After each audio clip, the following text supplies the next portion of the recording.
తాకట్టులో ఉన్న బంగారం అమ్మాలనుకునే వారి ఇన్ఫర్మేషన్ ఇస్తే దాని వాల్యుయేషన్ బట్టి మీకు కమిషన్ కూడా ఇస్తుంది గోల్డ్ హబ్. కట్టుకున్నవాడే కాశ్మోరాలా మారి వేధింపులకు గురి చేస్తుంటే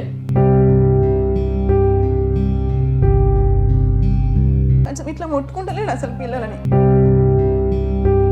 ఫుడ్ లేకుండా చేసిన పిల్లల భూమి మీద కొట్టించి నాకు బతకాలనిపిస్తే లేదు. ముగ్గురు కలిసి కొట్టేసిండు. అంత గలీజ్ చీరిపి కొట్టింది మా మామ. నమస్తే, వెల్కమ్ టు నిశ్శబ్దం. Break the silence. కంచె చేనుని మేస్తే కట్టుకున్నవాడే కాశ్మోరాలా మారి వేధింపులకు గురి చేస్తుంటే కలియుగంలో ఈ రకంగా ఇబ్బందులకి గురి చేస్తున్న వాళ్ళు అడుగడుగున ఇలాంటి సమస్యలు క్రియేట్ చేస్తే నిజంగా ఎలాంటి పరిస్థితులు ఉంటాయి? ఒక మహిళ ఎన్ని ఇబ్బందులు పడుతుందో, ప్రత్యక్ష నరకం అనుభవిస్తుందో మీకు ఇప్పుడు చెప్పే ప్రయత్నం చేస్తాను. పెళ్లి చేసుకున్నాడు, కాపురం కొన్నాళ్ళు బాగానే జరిగింది. ఆడపిల్లలు పుడుతున్నారని ఒకే ఒక్క కారణంతో 4 సార్లు అబార్షన్ చేయించి మానసికంగా కృంగదీశాడు. అది మాత్రమే కాకుండా తను చనిపోయిందని చెప్పి బతికుండగానే వేరొక పెళ్లి చేసుకున్నాడు ఆ ప్రబుద్ధుడు. ఈ కేసుకు సంబంధించి ప్రస్తుతం ఆమె న్యాయ పోరాటం చేస్తోంది. ఆ మహిళను మీకు పరిచయం చేస్తాను. ఏదో రకంగా నాకు సాయం చేయండి అంటూ అటు పోలీసుల్ని అందరినీ కూడా వేడుకుంటున్న పరిస్థితి కనిపిస్తోంది. ఆ మహిళ పల్లవి ప్రస్తుతం మనం టీవీ స్టూడియోలో ఉన్నారు, వారితో మాట్లాడదాం. అలాగే ఈ కేసు గురించి వివరాలు తెలిసిన వెంటనే చలించి స్పందించి ఆమెకి ఏదో రకంగా న్యాయం చేద్దామని చెప్పి ముందుకొచ్చారు సోషల్ యాక్టివిస్టు కృష్ణకుమార్ గారు. వారు కూడా మనతో ఉన్నారు. కార్యక్రమంలోకి వెళదాం. నమస్తే పల్లవి గారు. ఏంటి మీ సమస్య, అసలు ఎక్కడ మొదలైంది? ఫస్ట్ ఆడపిల్లలనే సార్, ఆడపిల్లలనేసి స్టార్ట్ అయింది నాకు. ఫస్ట్ పాప తర్వాత ఫస్ట్ పాపకి బాగానే ఉన్నాడు. మీకు వివాహం ఏ సంవత్సరంలో జరిగింది? మ్యారేజ్ 2017లో అయింది. ఫస్ట్ మ్యారేజ్ బిఫోర్ మ్యారేజ్ అయితే 1 మంత్ మా ఇంట్లోనే ఉన్నారు. వచ్చి చేసుకుంటే నిన్నే పెళ్లి చేసుకుంటాం అనేసి ఉద్దేశంతో మాతో ఉన్నారు. మమ్మల్ని ఎంక్వైరీ చేయనీయలేదు ఫస్ట్. అంటే వాళ్ళు ఎలాంటి వాళ్ళు అని తెలుసుకోవడానికి కూడా మాకు ఛాన్స్ ఇవ్వకుండా చేసిండు. అట్లా ఎంగేజ్మెంట్ అయిన తర్వాత ల్యాండ్ 6 గుంటల ల్యాండ్ ఇచ్చినాం జనగాంలో. ఆ ల్యాండ్ కూడా రిజిస్ట్రేషన్ అయ్యింది. రిజిస్ట్రేషన్ అయితేనే పెళ్ళి అని చెప్పేసి అన్నాడు. వెడ్డింగ్ కార్డ్స్ కొట్టించిన తర్వాత రిజిస్ట్రేషన్ అయితేనే మ్యారేజ్, లేకపోతే మ్యారేజ్ కట్టు బంద్ చేద్దాం అనేసి అనే ఉద్దేశంతో మా మామయ్య, మా అత్త, మా మామ ముగ్గురు ఓకే రిజిస్ట్రేషన్ చేయించిన తర్వాతనే మ్యారేజ్ అయ్యింది. ఆ తర్వాత కొన్ని రోజులు పిల్ల పెళ్ళి కాగానే 2 months కల్లా ప్రెగ్నెన్సీ కన్ఫర్మ్ కాగానే బాగానే ఉంది. పాప పుట్టినాక బాగానే ఉన్నారు. ఆడపిల్లని చెప్పగానే డల్ అయిపోయారు. ఫస్ట్ పాప అప్పుడే డల్ అయ్యారు. సరేలే ఫస్ట్ పాప కదా అన్నట్టుగా నేను కూడా సైలెంట్ పోకున్నా. ఈ పాప అంటే పాప పుట్టిన తర్వాత ఏమన్నా సూటిపోటి మాటలు అప్పటి నుంచే మొదలయ్యాయా? అయినాయి. ఏమనేవాళ్ళు? గుచ్చి అంటే ఎట్లా అంటే అమ్మ వాళ్ళ ఇంటికి పోవద్దు, నువ్వు ఇక్కడే ఉండాలి, మీ అమ్మకి మీ నాన్న ఎవరు ఫోన్లు చేయొద్దు, ఇట్లనే ఉండాలి, మేము చెప్పినట్టు వినాలి అనేసి ఇక్కడికి అసలు కనీసం షాప్ కూడా పోనీకపోతుండే, నన్ను బయటకు వెళ్ళనికపోతుండే, ఇంట్లోనే ఉండాలి నువ్వు అట్లా ఒక జైలు వేసినట్టు ఉంటుండే నన్ను. అట్లా కొంచెం ఇంట్లోనే హరాస్మెంట్ చేసేవాళ్ళు. పిల్లలు ఏమైనా జ్వరం వచ్చినా ఏమొచ్చినా హాస్పిటల్ కూడా తీసుకోకపోతుండే. నేను బతలాడితే అట్లా ఒక తీసుకెళ్ళేవారు. ఓకే. అంటే రెండో పాప ఏ సంవత్సరంలో పుట్టారు? ఈ పాప తర్వాత కూడా సార్, ఈ ఫస్ట్ పాప తర్వాత 6 months మళ్ళీ గొడవ అయింది. ఈమె 6 months ఉన్నప్పుడు. అప్పుడు ఏంటి గొడవ కారణం ఏంటి? వద్దు వెళ్ళిపోవాలి నువ్వు, ఇక మళ్ళీ ఇంటికి వెళ్ళిపోవాలి, మీ ఇంటికి వెళ్ళిపోవాలి అంటే మా అమ్మ వాళ్ళు ఇక్కడ రావద్దు, నేను అక్కడికి పోవద్దు. అట్లా నేను ఇట్లా పోవాలి, అమ్మ వాళ్ళకి పోవాలి. అయితే అప్పుడు మా డాడీకి యాక్సిడెంట్ ఏదో అయ్యింది. పోతా అట్లా అంటే పోనీయలేదు. అట్లా చిన్నగా గొడవ స్టార్ట్ అయింది. గొడవ స్టార్ట్ అయిన తర్వాత పంపించారు. వచ్చిన తర్వాత ఈమెని మళ్ళీ ఇంట్లోకి రానిస్తలేరు నన్ను. ఇంట్లోకి రానియకపోవడం మళ్ళీ నేనేం చేసిన, గేట్ ఉంటుంది కదా సార్, మెయిన్ గేట్, దాని దగ్గర ఈమెను వేసుకొని 2 days ఉన్నా. గేట్ దగ్గర ఇంట్లోకి రానియలేదు. అంటే ఎందుకు రానియలేదు? వద్దు ఇక నువ్వు నాకు వద్దనేసి నువ్వు వద్దు నీ మీ ఇంటికి వెళ్ళిపో అని చెప్పి 2 days గేట్ దగ్గరనే ఉన్నా. కొంచెం వాటర్ ఇచ్చింది లేదు, కొంచెం ఏమీ లేదు. ఉంటే ఉండు, పోతేవో. 2 రోజులు ఎలా ఉన్నారు అసలు ఇంటి బయట షాప్లోకి వెళ్ళి వాటర్ తెచ్చుకొని తాగడం, బిస్కెట్లు తీసుకొచ్చి, చిన్న బేబీగా 6 months బేబీ, ఆమెకి ఏముండదు, ఫీడింగ్ ఉంటుంది. మీ పేరెంట్స్ చెప్పారు అప్పుడు? తెలుసు, 2 రోజులు బయట ఉన్నారు కదా, తెలుసు. ఏమన్నారు? వచ్చారా? వచ్చిర్రు వాళ్ళు కూడా. ఉమ్, వాళ్ళ వచ్చినా నేను వాళ్ళతో పాటు అంటే ఒక 15 మంది వచ్చినాం ఈజీగా. ఇట్లా ఎందుకు చేస్తారు అట్లా ఇట్లా అని చేస్తే వాళ్ళందరి మీద కేసు పెట్టేసిండు. పోలీసు వాళ్ళని పిలిపించి ఇట్లా మమ్మల్ని దౌర్జన్యంగా కొట్టనీకి వచ్చారు అనేసి కేసు పెట్టిండు. కేసు పెడితే వాళ్ళు పోలీసులు రాగానే సరే మీరు వెళ్ళండి, నేను పిల్లని వేసుకొని ఇక్కడే ఉంటా, ఎందుకు రానియడు అని గేట్ ముందే 2 days ఉన్నా నేను. ఉన్న తర్వాత ఇక వాళ్ళు ఆ గలీలో అందరు ఉంటారు కదా, ఇట్లా ఎన్ని రోజులు ఉంచుతారు చిన్న పిల్ల ఆమె అని గలీలో గట్టిగా అంటే అప్పుడు లోపల తీసుకున్నారు. తర్వాత రెండో పాప వరకు బాగానే జరిగిందా? అంటే అప్పుడు గొడవలు ఏం లేవా రెండో పాప? ఈమె కూడా స్టార్ట్ అయింది మళ్ళీ బేబీ కడుపులో పడగా ఈమెను వద్దన్నారు. ఈమెను వద్దంటే నేను మా అత్తమ్మ వద్దన్నది, మా అత్తమ్మ వద్దన్నది.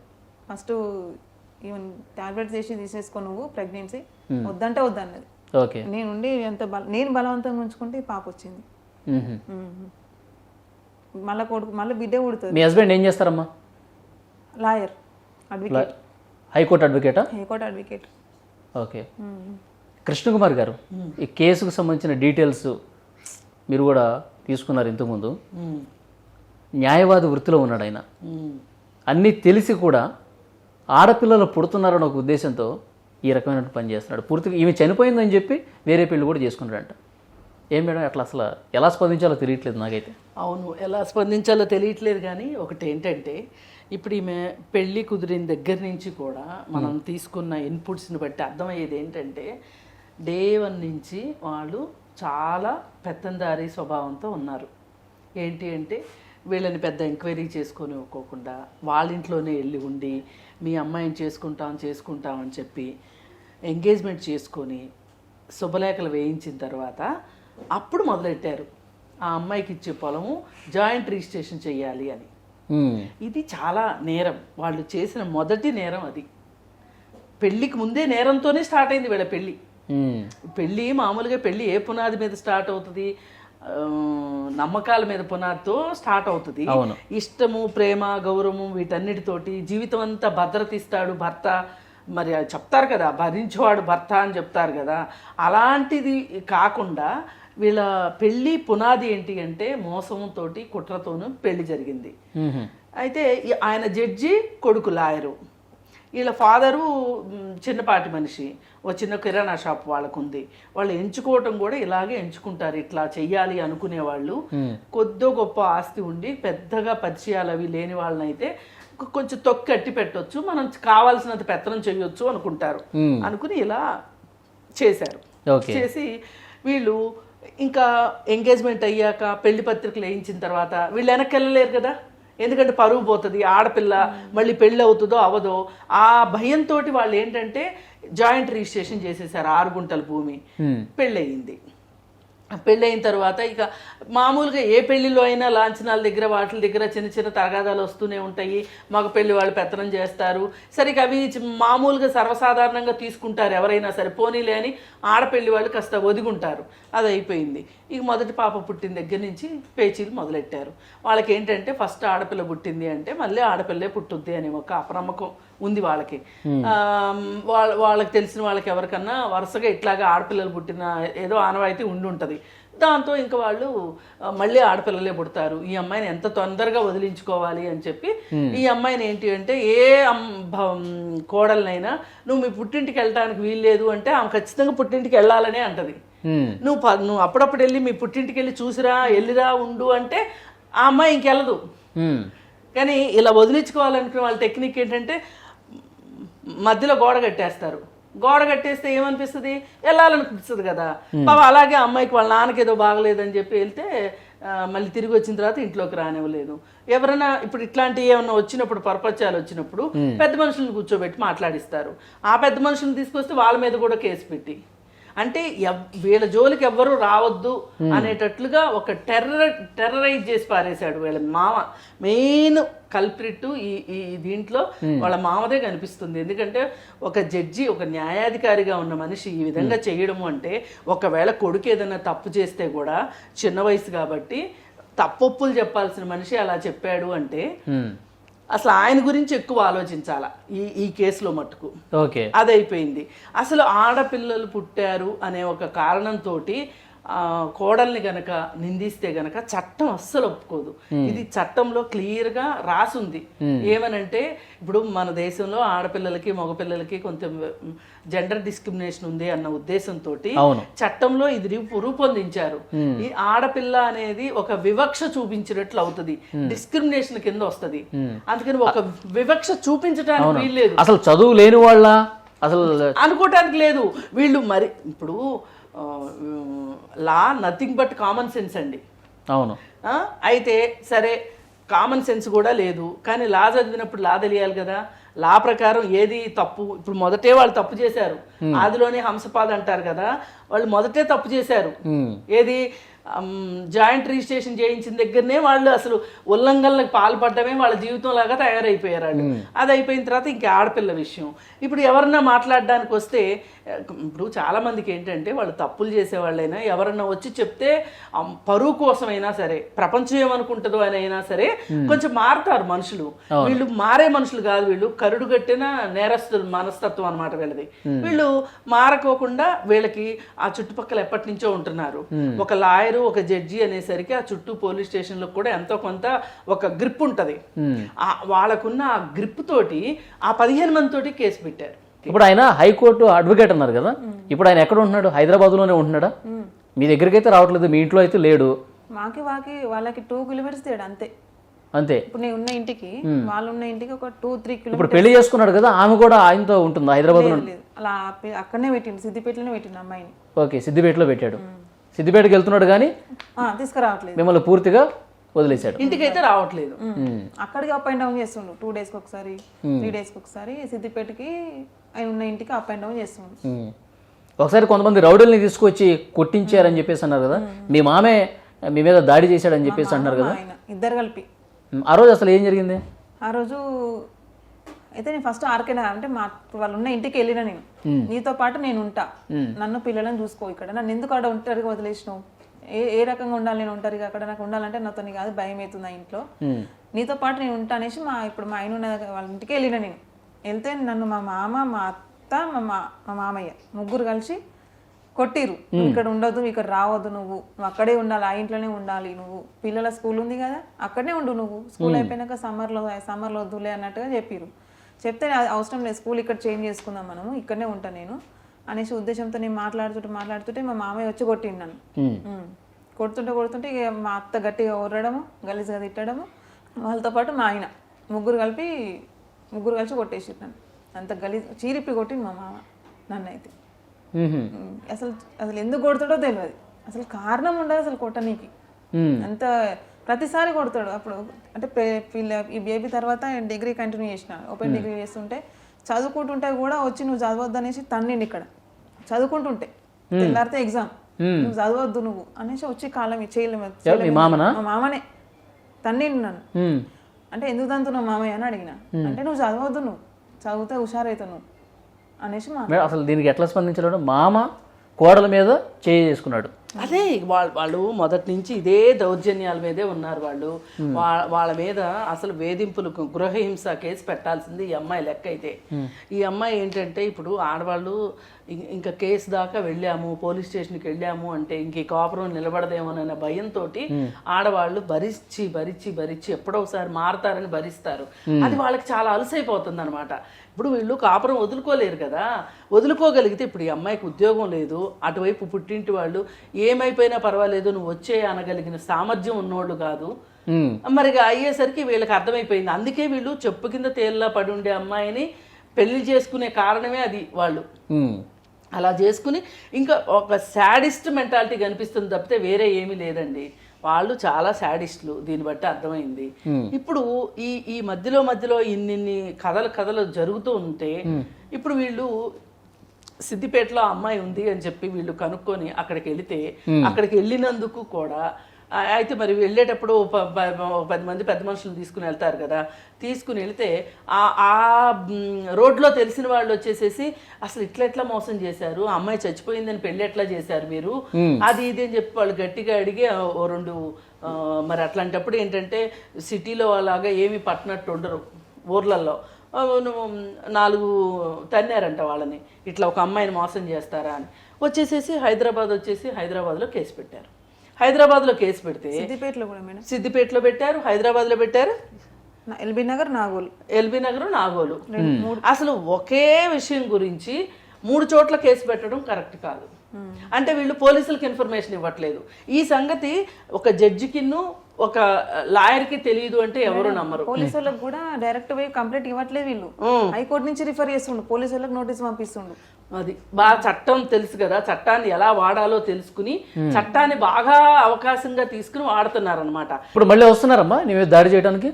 ఇప్పుడు ఏమైతే అంటే అక్కడ సిద్దిపేటలో రెడ్ హ్యాండెడ్ దొరికిన రోజు నైట్ వచ్చిర్రు, నైట్ మూడు కార్లలో వచ్చారు.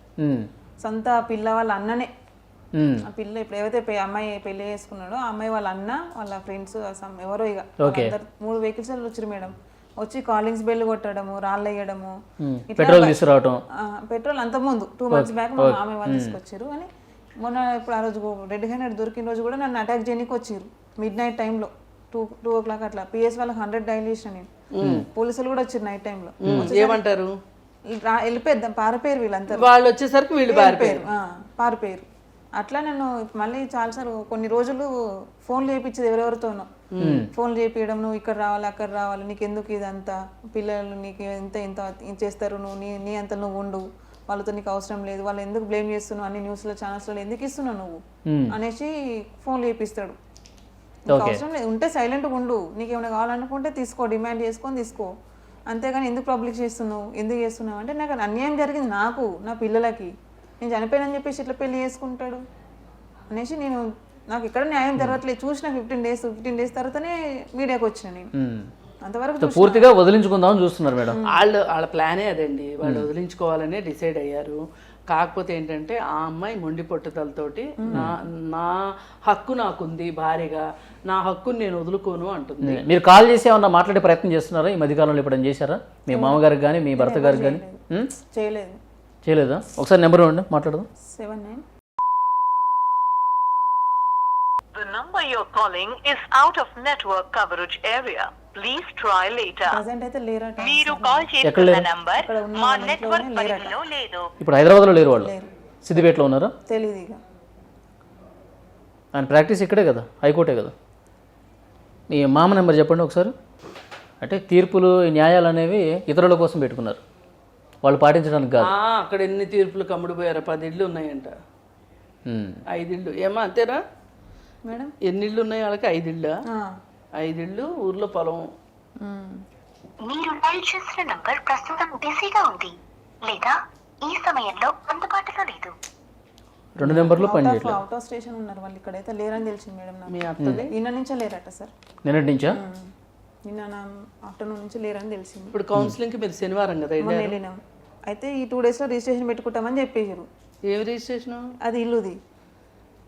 మండే ట్యూస్డే రిజిస్ట్రేషన్ పెట్టుకుంటామని చెప్పారు. ఏదో కొత్త ఇల్లా? అది మేమున్న ఇల్లు, పాత ఇల్లే రిజిస్ట్రేషన్ చేపిస్తా అన్నాడు పిల్లల పేరు మీద. ఓహో, రిజిస్ట్రేషన్ ఇక్కడ చేయాల్సి వస్తుంది అనేసి పారిపోయారు అంటూ. అది అందుకే నెట్. మరి నువ్వు ఒప్పుకున్నావా రిజిస్ట్రేషన్కి? ఫస్ట్ అయితే ఒప్పుకున్నా అంటే మామూలుగా నేను చూద్దాంలే అన్నట్టు, వాళ్ళు చేయరని నాకు తెలుసు, మామూలుగా ఏం జరుగుతుందో లే అన్నట్టుగా నేను సరేలే అదన్నా చేస్తాడేమో అనేసి బయటకు వచ్చేసిన, కానీ అది చేయడం నాకు తెలుసు, పారిపోయారు.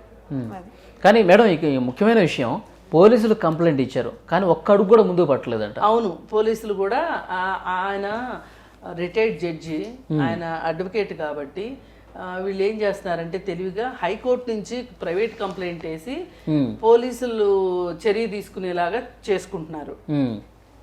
ఈ అమ్మాయికి మరి అంత డబ్బు లేదు, అంత తెలివితేటలు లేవు కాబట్టి ఈమెమో ఎక్కడైతే కేసు పెట్టిందో అక్కడే కూర్చుని ఉంటుంది. వాళ్ళేమో ఆ కేసు కాకుండా వేరే కేసులు, ఇప్పుడు ఒకే విషయం మీద 3 చోట్ల కేసు పెట్టారంటేనే ఒక పోలీస్ స్టేషన్లో తెలియకుండా ఇంకో పోలీస్ స్టేషన్లో కేసులు పెడుతున్నారు వాళ్ళు. ఇది కూడా ఒక రకంగా నేరం. ఒకే మనిషి మీద ఒకే విషయానికి సంబంధించి 3 చోట్ల కేసు పెట్టకూడదు. ఏం చదువుతున్నారు మా పిల్లలు? LKG sir. ఎల్కేజీ. చిన్న పాప ఎల్కేజీ, పెద్ద పాప యూకేజీ. ఇప్పుడు స్కూల్కి వెళ్తున్నారా రోజు? వెళ్ళట్లా, ఆగిపోయింది చదువు. ఫీజులు కట్టలేదని పంపించట్లేదు. ఈ టెన్షన్లో కూడా అయితే గవర్నమెంట్ స్కూల్ ఇద్దామని అనుకున్నా కానీ ఇప్పుడు సార్ మధ్యలో తీసుకోరట సార్ వాళ్ళు. ఫీజులు ఎందుకు కట్టలేదమ్మా?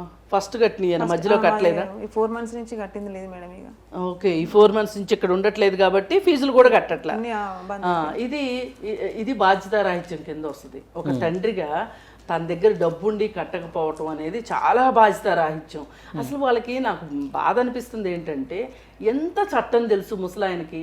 ఆయన రిటైర్డ్ జడ్జి అంటే ఆల్మోస్ట్ ఇట్లాంటి కేసులు ఎన్ని చూసుంటారు. మరి ఆయన ఇలా చట్టాన్ని తొంగలోకి దొక్కుతున్నాడు. ఉద్దేశపూర్వకంగా వదిలించుకోవాలి. ఇదే వాళ్ళ బుద్ధి ప్రకారం వాళ్ళ ఉద్దేశపూర్వకంగా చేస్తున్నారు.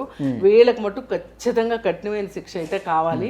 ఇప్పుడు ముందుగా మనం కోరుకునేది ఏంటంటే, ఈమె ఏమైతే కేసులు పెట్టిందో ఆ కేసుల్ని ముందుకు తీసుకెళ్లే విధంగా ప్రయత్నం చేయాలి. ఆ తర్వాత ఇంకా పిల్లల భవిష్యత్తు కోసం ఇప్పుడు ఇప్పుడు ఇలాంటి కష్టాలు చాలా మందికి ఉన్నాయి. అవును, కానీ అందరూ బయటికి రావట్లేదు. ఎందుకంటే సమాజానికి భయపడో లేకపోతే మనం నెగ్గలేమనే భయంతోనో రావట్లేదు. ఈమె ఈ విధంగా వచ్చినందుకు ఈమె ధైర్యాన్ని అయితే మనం ఖచ్చితంగా మెచ్చుకుని తీరాలి. తప్పకుండా మేడం. ఇంకొకటి, మీకు అబార్షన్లు 4 సార్లు అయినాయని చెప్పేసి అన్నారు కదా, మీరు అసలు ఎందుకు వారించలేదు వద్దని చెప్పి? 4 సార్లు అయింది కదా. అవును సార్. మాటికి అబార్షన్లు చేస్తుంటే లింగ నిర్ధారణ చేస్తున్నారా? వాళ్ళు ఎట్లా అంటే నాకు తెలియకుండానే అది స్కానింగ్ సెంటర్లకు అక్కడికి ఇక్కడ వచ్చేలోనాడు పోదామంటే పోవాలి అంతే. అట్లా అమ్మ వాళ్ళకి ఎవరికి చెప్పుకునేది నేను. స్కానింగ్ సెంటర్ అంటే మీకు అర్థమైపోద్ది కదా వీళ్ళు.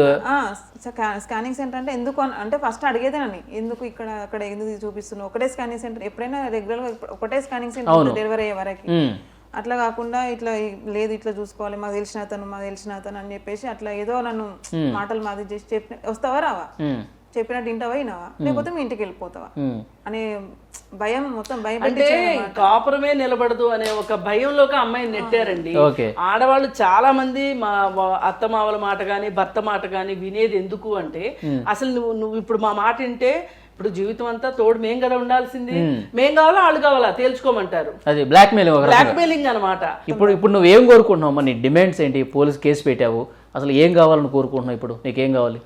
డిమాండ్స్ అంటే ఫస్ట్ నాకు నేను పెట్టిన కేసు పట్టించుకోవడం లేదు. ఫస్ట్ పోలీసులు నాగోల్ పిఎస్లో అసలు నేను కేసు పెడితే అసలు పట్టించుకోవట్లేదు. అదొకటి. నేనేం తప్పు చేసినా, నా 2 పిల్లలు ఉన్నారు, చిన్న పిల్లలు. నా మీద కాకుండా నా ఫ్యామిలీ మొత్తం, మా అమ్మ వాళ్ళ సైడ్ ఫ్యామిలీ మొత్తం మీద కేసు పెట్టేసిండు 3 స్టేషన్లలో. అందరు అన్ని స్టేషన్లలో ఎఫ్ఐఆర్ అయింది. ఏం తప్పు చేసినాను సార్ మా మీద కేసు పెడతాడు ఆయన? చేసిన తప్పు ఆయనే. ఆయన తప్పు చేసింది ఆయన, బాధపడుతుంది మీరు, రివర్స్ గా మీ మీద కేసు పెట్టారు. పిచ్చిదాని లెక్క 2 పిల్లల్ని వేసుకొని తిరుగుతుంది నేను. వాళ్ళు మంచిగా ఉన్నాడు, పెళ్లి చేసుకుని అక్కడ అమ్మాయి మంచిగా ఉంది, ఇక్కడ ఈయన మంచిగా ఉన్నాడు. నేను పిచ్చిదాని లెక్క కొంచెం తినడానికి ఫుడ్ లేని స్థితిలో నేను ఉంటే నా మీద కేసులు పెట్టడము, మళ్ళీ హైకోర్టు నుంచి రిఫర్ చేస్తున్నట్టు అన్ని స్టేషన్లకి.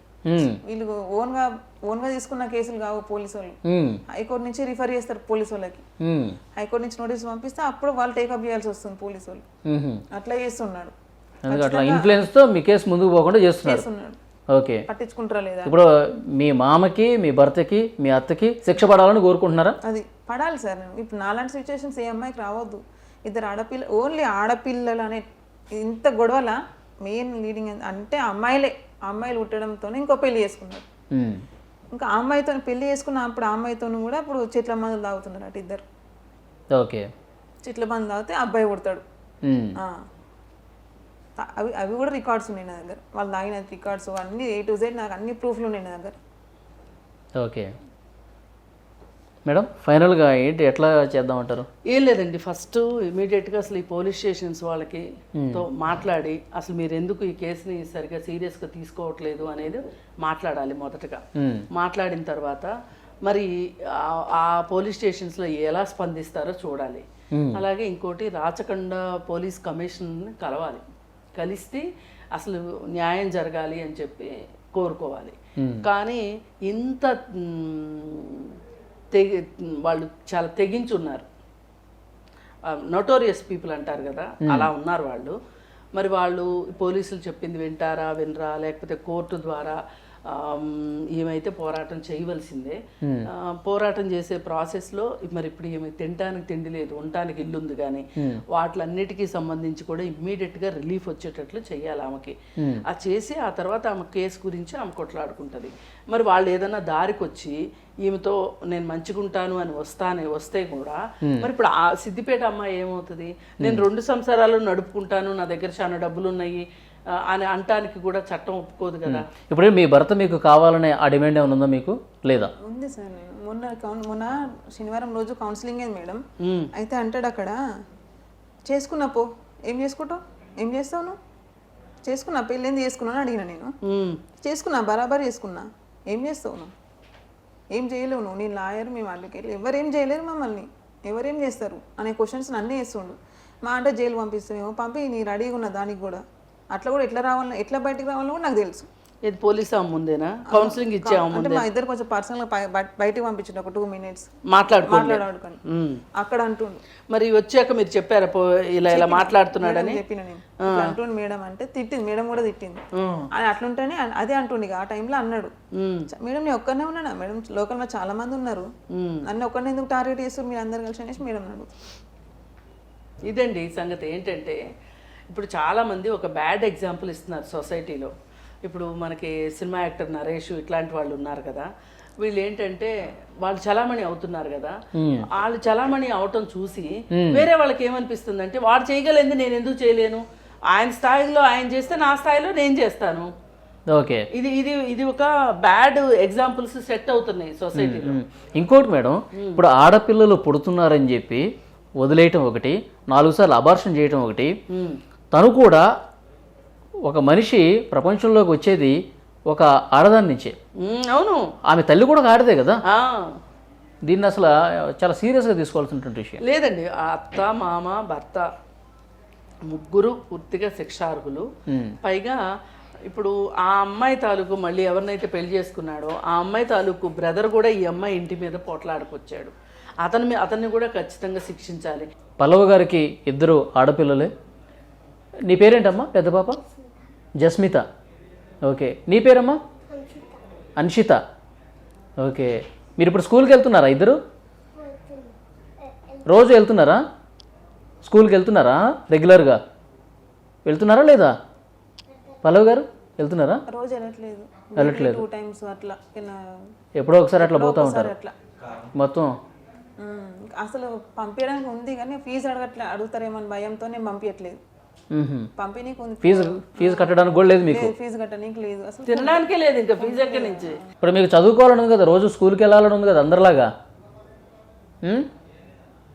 అది పిల్లలకి ప్రాథమికమైన హక్కు అండి స్కూల్కి వెళ్ళడం అనేది. అవునా మేడం, అంటే పిఎస్లో కౌన్సిలింగ్లో పిల్లల్ని కొంచెం ఒక 10 minutes మమ్మల్ని వదిలేసిండు మా ఆయన, అంటే మాట్లాడుకోండి అని మేడం పక్క పంపించింది. కొంచెం పిల్లల్ని ఇట్లా ముట్టుకోవట్లేదు మేడం, కొంచెం దగ్గర తీసుకుంటాడేమో అని చాలా ఎక్స్పెక్ట్ చేసిన నేను.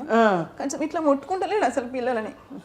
లేదమ్మా, వాళ్ళని చూస్తేనే భయపడుతుండు, అంటే వీళ్ళు భయపడుతున్నారు. వాళ్ళు భయపడతారు, ఎందుకంటే నిన్ను కొట్టడం చూసుంటారు కదా వాళ్ళు.